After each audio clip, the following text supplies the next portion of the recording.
Un parent doit-il être parfait? Éduqué par l'exemple, car là où est ton trésor, là sera aussi ton cœur. Évangile selon Matthieu, chapitre 6, versets 21.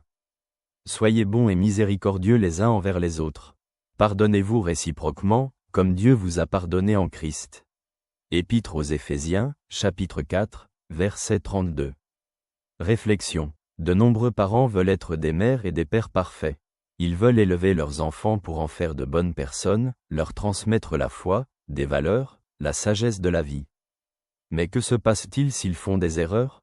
S'ils perdent parfois patience, s'ils ne savent pas comment résoudre une situation difficile? Un parent doit-il être parfait?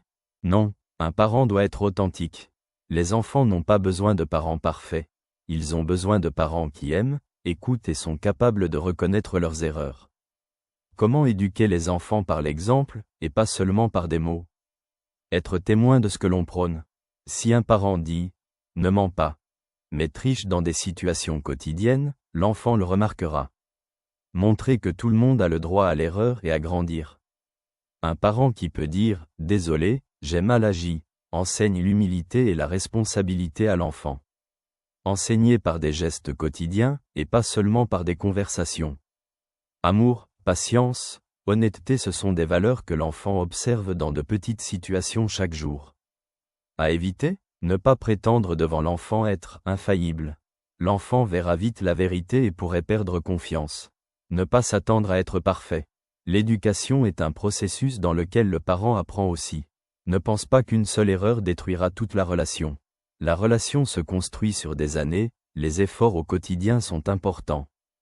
Comment construire l'autorité au quotidien? Prier avec l'enfant et pour l'enfant. Ne pas seulement parler de Dieu, mais montrer qu'il fait partie du quotidien. Offrir du temps au lieu de seulement des conseils.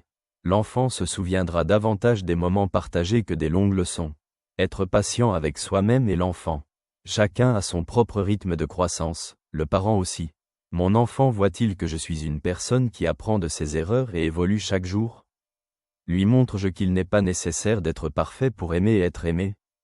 Dieu n'attend pas la perfection d'un parent, il demande de l'amour et une ouverture à la croissance. Si l'enfant voit que le parent n'est pas parfait, mais essaie, il apprendra qu'il vaut la peine d'essayer, de chercher, et d'aimer malgré ses imperfections. Merci pour le temps passé ensemble, que Dieu te bénisse. Ton ami.